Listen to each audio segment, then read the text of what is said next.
How's it going, folks? Good to see you. I actually can't see you at all, but hey, it seems like the right thing to say, right? I want to talk to you today a little bit about social addiction, the phone.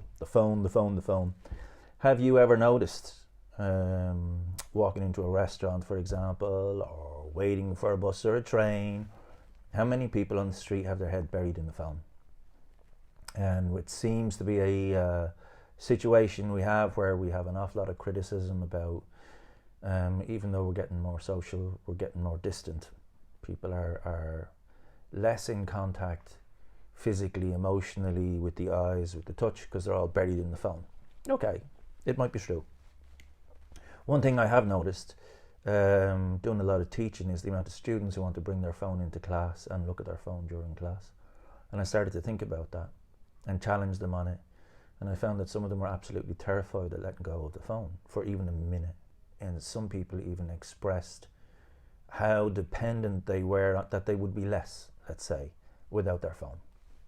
So if that rings a bell with you, not with your kids or with your partner or with your parent, but if you find that that's you, that, you know, it's almost impossible for you to get through the day without staring at your phone for hours on end and texting people, I've got some challenges for you, or some remedies, whichever way you like to put it. And here are a couple of the things that I do, especially when my stress starts to mount up a little bit and I feel that people are just kind of intruding in my solitude, which I like sometimes. I don't turn the phone off. That's one thing I don't do, which is probably weird. But what I do is leave it behind me for small trips. I've got friends who've lost their phone in their toilet more than once, more than twice, more than 3 times, and have wrecked the phone completely. And my question always is, why are you going to the toilet with a phone? Like, why? Are you gonna... I've had people answer the phone on the toilet. I've done it myself. It's bizarre, really. Like, could we not just like have a crap in peace and just focus on that, or read a book when you're in there? Okay. So that's one thing. Stop taking the phone to the bathroom, okay, to the toilet. Leave it outside. You're not going to miss anything. You know, if it's an emergency, somebody will call back. You know, you also have like last caller ID and all of that sort of stuff. So it's really not a problem if you leave your phone on a bookshelf for 5 minutes while you go to the toilet and defecate. Another one, which can be a little bit more challenging, because I'm very conscious of the anxiety that we have around the phone, around holding on to it and people texting us and trying to reply to everybody and afraid of missing anybody. When you have a short trip to do, my supermarkets are really close here. I probably wouldn't spend more than half an hour out of the house to go to the supermarket, get my food and come back. I leave my phone here. I absolutely leave it here. I don't ever want to bring it with me unless my daughter is with me for the weekend. I can ring her and say, do you want this one or that one, type of thing.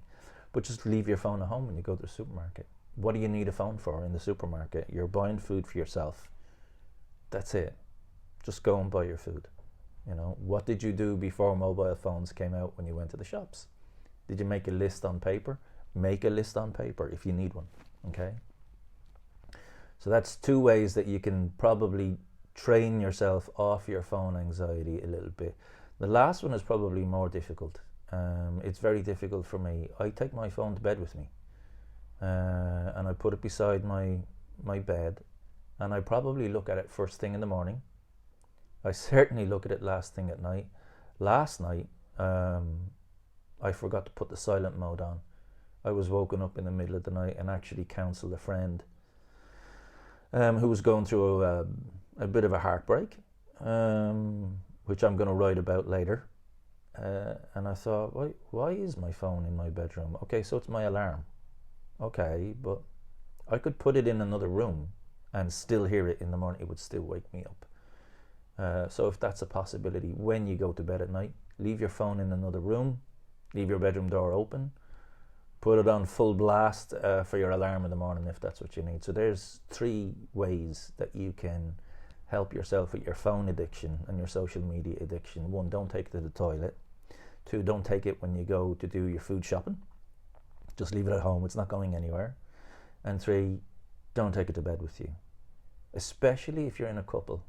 There's nothing worse than somebody who wants a hug and a cuddle and a kiss and some attention, and you're buried on your phone. That's not what couples are together for, okay? Don't invite those people you have on social media into your bedroom. That's not on. That's just not on. Okay, that's my time. I'm going to wish you a lovely Monday. I hope I get this posted today. I'm a little bit behind, but take care, guys. Talk to you soon.